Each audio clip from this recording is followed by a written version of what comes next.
보험을 바로, 금융을 바로, 바로 TV 시작합니다.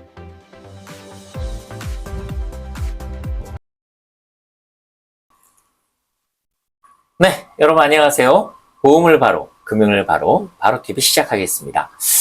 지난 시간이었죠. 간병보험에 대해서 여러분들한테 방송을 했었는데요. 그 시간 이후에 많은 구독자분들을 통해서 간병보험 중에서도 가족 간병에 대한 그 질의가 많이 들어왔었습니다. 그래서 전문가분들이 한 분 한 분 연락드리고 상담을 좀 드리고 있는 중인데요. 자, 그래서 여러분들이 궁금해하시는 그 가족 간병에 대한 이야기를 조금 더 구체적으로 들어볼까 해요. 오늘 전문가 한 분을 다시 한번 모셨는데요. 자, 지난번 여러분들 혹시 기억하십니까? 실손보험을 여러분들한테 상세히 소개를 해드렸었죠. 자, 우리 전문 상담가이신 우리 심원희 팀장님 모셨습니다. 네, 안녕하세요. 안녕하십니까? 네, 안녕하세요. 예, 지난번 우리 네. 실손보험 때 처음 네. 구독자분들한테 인사를 드렸었는데요. 네. 그때도 반응은 뜨거웠었습니다. 그렇죠. 예. 자, 근데 그때 이후에 네. 간병보험으로 간병. 2차 촬영을 했었었는데요. 네. 그 이후에 정말 뜨거운 반응이 있었어요. 그렇죠. 지금 네. 가장 화두가 네네. 간병인인 거죠. 그 중에서도 가족 간병에 대한 부분을 네. 생각하지 못하셨던 분들이 있으셨던 것 같아요. 그렇죠. 예, 그래서 연락이 굉장히 많으셨고요. 맞으세요. 특히나 이 가족 간병이라는 게 가족 중에 누군가가 간병을 하는 거 아니겠습니까? 맞아요. 근데 대부분의 간병을 네. 자녀들이 한다고 한다면 자녀들 중에서도 가장 착한 아들, 착한 딸, 착한 며느리, 대부분 좀 힘없고 또 능력도 좀 이렇게 좀 가난한 그렇죠. 예, 그런 그 자녀분들이 이 맞아요. 독박을 써서 맞아요. 부모님 모두 케어하다 보니까 맞아요. 자신의 영혼을 갈아 넣어야 되는 그런 맞아요. 경우들이 많은 것을 우리 구독자분들도 알고 계시다 보니까 진짜 안타깝죠. 그거에 대한 관심이 굉장히 크셨던 것 같아요. 예. 네. 자, 근데 만약에 가족 간병을 통해서 간병을 하고 자녀에게 어쩌면 생활비처럼 아니 월급처럼 줄 수 네. 있다고 한다면 네. 그것만큼 편안한 것이 없다고 생각하셔서 아마 맞으세요. 반응이 있었던 것 같은데요. 맞아요. 자, 그래서 오늘 우리 팀장님을 모시고 네. 이 가족 간병에 대한 구체적인 이야기를 조금 더 네. 들어볼까 하고 있습니다. 네. 자, 그럼 일단 고객들께서 네. 이 보험을 가입을 하면 과연 내가 가지고 있는 보험이 가족 간병이 되는지 네. 이게 확인이 필요할 것 같은데요. 그렇죠. 어떻게 하면 확인할 수 있을까요? 일단 그러니까 간병인 사용 일당은 한 20년도 후반부터 나오는 보험이에요. 20년도 후반부터요. 그전에는 간병인 지원이라서 사람이 오는 거죠. 간병인이 왔었고, 네네. 그 이후에 20년도 이후부터는 이제 내가 돈으로 지급을 받는 거예요. 보험금으로. 네네. 근데 그러다 보니까는 이게 초반에 나오다 보니까 음. 회사별로 굉장히 많은 뭐 된다 안 된다 이게 되고 저게 안 되는 단서 조항이 많은 경우가 많았어요. 네네. 그래서 지금의 가족 간병까지 보게 됐는데 가장 중요한 거는 보험사에서 지급을 하는 거는 약관에 그거 해서 지급을 하는 거잖아요. 모든 보험금은 네네네. 약관 보시는 거 중요해요. 그러니까 약관을 통해서 네. 내가 가족 간병이 된다 안 된다의 여부를 판단할 수 있겠네요. 네. 근데 보통 가족 간병에 대해서 사실 네. 구독자분들 잘 모르시기 때문에 그렇죠. 이거는 아무래도 전문가의 도움을 받아야겠네요. 연락 주셔야 되죠. 네네네. 자, 그렇다 그러면 그렇게 해서 가족 간병에 대한 여부를 판단을 하고 네. 만약에 가족 간병 되는 보험을 네. 이게 안 된다라고 네. 판단이 되면 그때는 이 보험을 좀 갈아타야 되는 상황이 발생될 수 있겠네요. 당연하시죠. 그렇죠. 네. 어차피 내는 보험료니까. 어차피 내는 것도 하지만 내가 앞으로는 음. 왜냐면 그동안 냈던 것보다는 내가 지금부터 보상을 받아야 되는 거잖아요. 네네네. 근데 지금부터 노후까지 이게 장기간이 될지 어느 누구도 모르는 거예요. 한 맞죠. 달인지 1년인지는. 네네네. 그래서 그거 아깝다 할 게 아니라 음. 정말 제대로 정확하게 저는 모든 보험은 간병인 사용일당을 포함을 해서 좀 우리 구독하시는 분들도 보실 게 정확하게 가입을 해두셔야 되는 거예요. 자, 그렇다면 만약에 가입을 하면 네. 아무래도 좀 부담이 되는 부분도 있지 않습니까? 기존에 다른 보험들도 있는데. 그렇죠. 자, 그럼 대략적으로 네. 아마 회사마다 다르겠지만 맞아요. 보험료가 나이대로 좀 얼마 정도 될까요? 크게 염려 안 하셔도 되는 게 네네. 보험료 자체가 많이 비싸지는 않아요. 그렇습니까? 그러니까 건강한 네네. 사람으로 봤을 때 40대 분들 같은 경우는 3만 원대, 4만 원대 초반. 3, 4만 원대 정도로요? 그리고 그러면 실손보험료 정도. 그렇죠. 네네네. 그리고 50대 분들도 뭐 4만 원대, 네네. 60대 분들도 5만 원대 초반 네네. 이렇게 해서 준비 가능하신데 그럼 70대는 가능한가요? 70대 분들도 가능은 하세요. 네네네. 그래서 이제 75세 전후로 조금 많이 달라지긴 하는데 네네네. 왜냐면 연세 뭐 70대가 넘어가시다 보면 받는 보험금의 차등 지급이 좀 되기는 해요. 아, 그렇습니까? 그래도 네네. 준비해 두셔야 되는 거죠. 네네네. 그래서 내가 약간 조금 이제 젊으신 분들보다는 음. 젊으신 분들이 뭐 10만 원이면 연령이 좀 있으신 분들은 뭐 5만 원. 음. 하지만 내가 그거라도 꼼꼼하게 좀 준비해 두셔야 되는 거라서 가지고 네네네. 계셔야 되고, 간병인 사용 일당 준비 꼭 해 두시라는 이유가 이거 실손해서 보상 안 음. 나가는 거 알고 계시죠? 네네네네. 실손해서 10원 한 장 안 되는 부분이에요. 그렇죠. 네네. 그렇기 때문에 내 돈 고스란히 그거 해야 되는 거라서 꼭 가지고 계셔야 되는 거고요. 아, 그렇군요. 네. 자, 그렇다 그러면 한 뭐 3만 원, 4만 원, 또 나이 드신 분들은 한 6만 원대까지에 네. 대한 부분이면 보험료 저렴하세요. 충분히 좀 생활 형편이 좀 어려우신 분들도 네. 나중에 어떤 간병을 받는다는 어떤 전제한다면 네. 굉장히 뭐 준비할 수 있는 큰 문제 없이 준비할 수 미리 있는 준비하셔야죠. 부분인 것 내가 같은데요. 모아놓은 네네. 저축이라든가 연금에서 간병이 그러니까요. 있을 수는 없잖아요. 네네네네. 그래서 근데 꼭 준비하셔야죠. 그 돈으로 자녀가 나를 간병하는데 아무 부담 없이, 경제적 부담 없이 그렇죠. 간병할 수 있기 때문에 굉장히 좋은 것 같은데, 맞아요. 자, 그렇다면 이렇게 보험만 들어놓으면 보험금 다 받을 수 있는 건가요? 아니죠. 아, 그렇죠. 네. 아니라고 하시는데, 네. 간병보험을 들었는데 안 된다고요? 무조건 안 되는 건 아니고요. 네네네. 필요한 부합한 서류가 있어요. 아, 또 절차가 있군요. 네. 왜냐면은 입원하시는 분들 마음이 급해요. 네네네. 입원하셔서 수술하셔야 되고 간병이 그러니까요. 챙기셔야 되고 하실 거 많아서 네네. 놓치시고 그냥 내가 병원에 입원을 하니 음.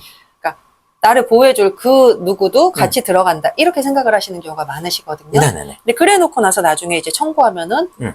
10원도 보장 못 받는 경우가 있죠. 아, 그냥 그냥 아무 사례 준비 없이 많아요. 들어가서 간병보험 들었다고 해서 들어가서 자녀가 간병을 해도 돈 못 받을 수 있는 경우가 비일비재하다. 그럼요. 아, 그럼 어떻게 챙겨야 되죠? 그래서 왜냐면은 꼼꼼하게 하셔야 되는 게요. 입원 전에 꼭 두 분이서 보호자분, 환자분이서 이제 플랫폼에다가 환자랑 간병인 등록을 해서 매칭을 해두세요. 아, 플랫폼이라 하면 네. 간병회사 플랫폼을 맞으세요. 얘기하시는 거군요. 꼭 사업자 등록증이 있거나 국세청 업종 코드가 있는. 그러니까 정규 회사에다가 정규 플랫폼에다가 이제 환자분은 환자분대로 등록하시고요. 그리고 간병하실 분도 등록하셔가지고 나는 간병을 이 사람이 할 거야 하고 매칭을 먼저 해두세요. 네, 그렇게 해야 그래서 되는 거고요. 그렇게 하고 입원하시고요. 그리고 간병하시는 분들은 입원하시자마자 간병일지 꼭 쓰세요. 간병일지 써야 되는 네. 거고요. 네네네. 그리고 딱 입원하시면은 간호사분들이 계시는 곳에다가 안내 데스크에다가 간호 데스크에다가 나 간병인 써요. 꼭 주지를 시켜주세요. 아, 간호사에게도 꼭 이야기를 해야 되는 네. 거군요. 왜냐면 이틀 3일은 그분이 간병인을 쓰시는 거 알아요. 근데 이게 시간이 조금 길어지다 보면 간병인을 쓰시는지 안 쓰시는지 중간에 기록을 안 해서 내가 보험사에서 꼭 필요한 서류를 못, 그러니까 띄지는 못하는 맞으세요. 그런 경우가 있을 경우도 수 생기는 있겠군요. 거죠. 그리고 네네. 간병 받으시는 분도 간병을 쓰고 있다는 사실 확인서 활용하시고요. 네네네. 또 그리고 간호 기록지라든가 이런 거에 다 기재해 두시고요. 네네네. 그리고 그것은 나중에 보험사가 확인하더라도 그럼 다 여기에 다 했다라는 서류죠. 정식적인 어떤 네. 양식을 이제 갖추게 되는 거예요. 왜냐하면 이렇게 서류가 복잡해진 게 예전에 이제 금감원에서도 굉장히 예의주시하고 보험사에도 보고 있는 경우가 네네. 왜 자녀분들 입원시키고 엄마들 바빠요. 네네. 엄마 그러니까 출근하는 경우도 있었어요. 그렇죠. 간병 미처 못하고.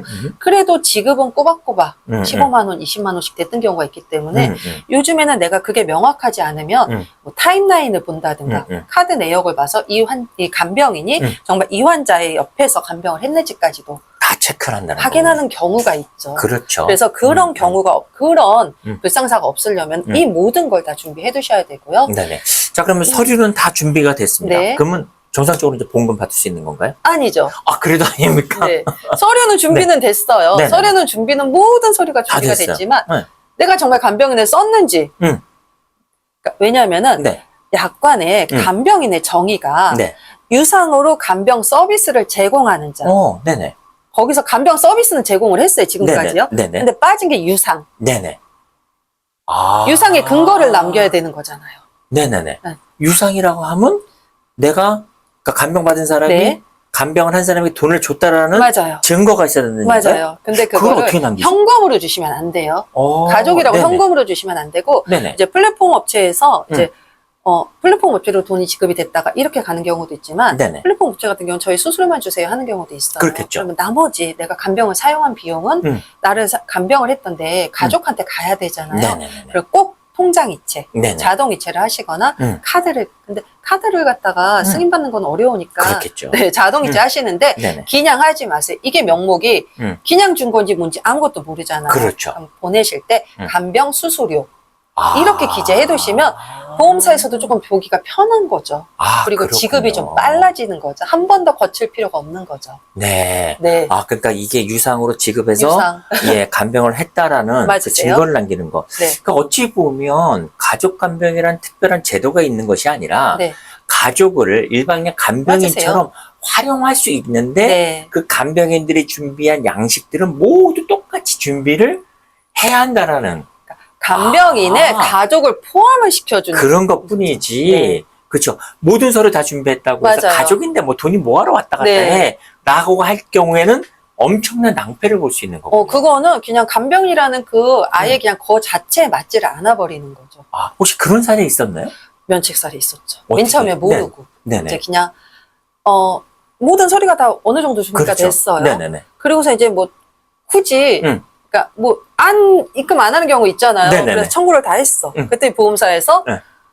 달래는 거죠. 유상 기록지를. 네네. 근데 이미 퇴원을 했잖아요. 네네네. 퇴원을 하고 한참 후에 지급이 된 거예요. 그러니까. 유상 기록지를 마련을 못 해가지고. 네네네. 그러니까 보험사가 안 준다는 거 아니에요? 네네. 그냥 이거 보관하고 있을게요. 유상으로 했다는 그 기록 있으면 그거 주시면 첨부하시면 지급해드릴게요. 근데 그게 들어올 때까지는 지급하지 않는 거죠. 그쵸. 보험사는 안 준다는 건 아니에요. 그냥 묶어놓고 있겠다는 거잖아요. 근데 그게 안 주겠다는 거고. 그게 없으니까 못 주는 거잖아요. 그러니까. 정말 챙겨야 될 게 굉장히 많네요. 그러니까 많이 복잡하진 않아요. 이거를 네네네. 내 가족이라고 생각하지 마시고요. 네네네. 내 가족이 들어왔지만 내가 남한테 하는 거랑 똑같은 절차를 밟으셔야 시만한다면 돼요. 아무런 문제가 없는. 가장 좋은 그렇군요. 혜택인 거죠. 자, 그렇다면 요약 정리를 한번 하자면 네. 처음에 내가 네. 가입한 보험이 네. 가족 간병이 되는지에 대한 여부를 약관상을 통해서 꼭 확인해야 되는데 네, 맞으세요. 약관상으로 잘 확인하지 못하는 경우에는 네. 전문 상담사에게 꼭 네. 확인해서 네. 그 보험을 확인을 하고 만약에 그 대상이 되는지 여부가 대상이 안 된다 할 경우에는 네. 이걸 리모델링을 통해서 보험을 새롭게 가입한다 하더라도 큰 보험료가 들지 않아서 준비할 수 있다라고 그렇죠. 거의 확인이 비슷한 되고요. 보험료로도. 자, 그렇게 해서 보험이 들고 나면 네. 이제 병을 청구를 할 때 네. 예, 병원에 가기 전에 네. 미리 간병을 받을 사람과 간병할 사람이 모두 꼭 매칭. 플랫폼 업체에 네. 요걸 등록을 해서 예, 그리고 난 이후에 병원에 입원을 하고 맞아요. 병원에 입원하게 되면 간병일지를 반드시 작성을 해야 하고 네. 더불어서 간호사에게 저희 간병이 쓰고 있어요를 주기적으로 맞아요. 말을 해서 중간 이제 주시를 예, 좀 해두세요. 간호사가 챙길 수 있게끔 네. 그런 그 서류를 작성하게끔 한 네. 이후에 또 그걸로 끝나면 안 되고 네. 반드시 주기적으로 월급날이 되면 네. 간병인에게 돈을 주듯이 네. 자녀분에게 가족에게 예, 이 간병비를 지급을 해야 되는데 네. 현금으로 줘서는 안 되고 네, 반드시 안 돼요. 자동 절대 안 돼요. 이체를 통해서 네. 예, 거기에 간병 수수료라는 맞아요. 내용을 보내서 네. 이것이 입금하고 그 양식을 나중에 전체적으로 청구를 같이 정리해서 보험사에 청구하면 네. 보험금이 지급이 된다. 맞으세요. 그러니까 어렵지는 않아요. 네네. 그러니까 내 가족이라고 쉽게 생각하시면 안 돼요. 네네. 근데 절차 정확하게 얘기를 듣다 지키셔야 돼요. 보면 네. 그렇게 어렵지는 않지만 그래도 놓칠 거는 굉장히 많네요. 그래서 어찌 보면 이거는 반드시 병원을 가기 전에 전문 상담사하고 네, 이런 부분도 챙겨야 될 것들을 맞아요. 꼭 한번 확인하고 들어가야 필요가 전문 있겠네요. 상담사랑도 챙겨야 되지만은 음. 내 담당자랑도 조금 원활하게 항상 네네네. 소통을 하셔야 돼요. 그렇군요. 네. 근데 일반적으로 고객들은 음. 이제 계약을 네. 한번 이렇게 그 보험 상담사가 와서 상담을 하려고 굉장히 좀 부담스러워 하시잖아요. 그렇죠. 또 특히나 과거에 좀 기존의 보험을 해지시키고 새롭게 들게 하면서 네. 나를 손해 끼칠 거야라는 음. 생각이 좀 많이 박혀 있다 보니까 이제 내 걸 점검하려고 하는 거를 네. 굉장히 좀 늦추시는 분들도 굉장히 많을 텐데요. 근데 좀 그런 부분에서는 과감히 그렇죠? 보험 지금은 중에 과감하셔야 돼요. 그렇죠. 보험 중에는 예전의 보험이 좋다고 볼 수도 없고 또 새로운 보험이 좋다고 볼 수도 없기 때문에 맞아요. 현재 내 상황에 가장 적합한 보험이 무엇인지를 확인하고 그걸 준비하는 게 가장 중요할 텐데. 지금 시점이 네네. 제일 중요한 게요. 네네. 왜냐면 예전하고 판이 많이 바뀌었잖아요. 네네. 그러니까 우리가 음. 왜 가전도 없어서 사는 건 아니잖아요. 맞습니다. 거기 요소마다의 음. 그 스펙이 다 달라지기 때문에 하는 네네네. 거라서 그냥 뭐 진단금은 솔직히 갖고 계셔도 돼요. 진단금은 그게 어딜 가진 않아요. 네네. 근데 요즘처럼 이렇게 좋은 혜택이라든가 이렇게 좋은 치료 방법이 나왔을 때는 꼭 그냥 예전 거를 고수하시는 게 아니라 똑같은 걸 바꾸라고 하면 나쁜 거죠. 근데 그거를 업그레이드 시키려면 시켜야 되는 거 아닌가 싶어요. 싶어요. 아, 그렇군요. 네. 자, 그렇다면, 오늘 마지막으로, 네. 이제 거의 시간이 다 된 것 같은데요. 네, 우리 구독자분들한테 네. 한번, 요것만큼은 꼭 챙기세요라고 할 수 있는 부분들, 또 지금 하지 않았던 이야기가 있다면, 한번 꼭 마지막 정리 한번 해주시겠습니까? 네. 지금 일단 간병인 같은 경우는 실손에서는 10원 한 장 전혀 지급되는 부분이 아니잖아요. 네, 맞습니다. 그래서 내가 내 돈으로 고스란히 다 둬야 되기 때문에 가지고 계신다 해서 믿고 계시면 안 되고요. 꼭 한번 점검하셔갖고 지금부터 먼 앞날 내놓으셔가지고 내가 손해보는 내용 없으시도록 좀 다시 한번 꼼꼼하게 준비하셔야 되는 게 맞으신 것 같아요. 네. 감사합니다. 네. 자, 그래서 오늘 그 2부로 간병보험에 대한 2부로 한번 진행해 봤는데요. 정말 여러분들이 꼭 챙겨야 될 아주 중요한 요소들을 이야기를 들었던 것 같습니다. 보험을 준비했다고 해서 모든 것이 해결되는 것이 아니라, 보험을 들고 나서 그 이후에 우리가 챙겨야 될 것들을 우리가 한번 상세히 한번 알아보는 그런 시간을 가졌는데요. 네. 무엇보다 중요한 건 반드시 전문 상담사와 그 진행에 대해서 꼭 확인을 해봐야겠구나라는 그런 내용들을 확인할 수 있는 맞아요. 시간이었던 것 제일 같습니다. 중요한 거죠. 네, 그런 것 같습니다. 네. 자, 가족 간병. 어찌 보면 간병이라는 부분은 간병살인, 간병, 파산, 여러 가지 이야기들이 많이 나와 있는데요. 자, 그것을 여러분들께서 조금만 관심이 있다면 우리가 건강할 때 사전에 큰 돈 아닌 돈으로 한 3만 원에서 6만 원 사이로 우리가 뭔가 준비만 해놓게 된다 그러면 안전한 노후, 그리고 안전한 간병을 받을 수 있는 그런 준비를 하게 되지 않을까라는 생각이 되어집니다.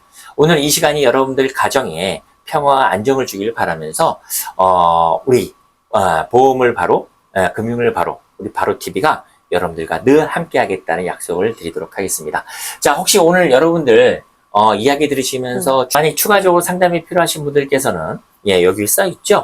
010-7758-4842 거기에 문자로 상담 요청이라고만 문자만 남겨주시면 저희 전문 상담사가 여러분들에게 연락을 드리고 상담을 진행할 예정이 있습니다. 추가적으로 카카오톡에 들어오셔서 바로TV를 검색하셔서 거기서 여러분들 상담 요청하시게 된다면 역시나 각 주제별로 해당되는 상담사가 여러분들에게 상담을 드릴 예정이 있으니까요. 꺼리낌 없이 걱정하지 마시고 여러분들 상담 요청하시면 좋을 것 같습니다. 자, 오늘도 귀중한 시간 한번 가져봤는데요.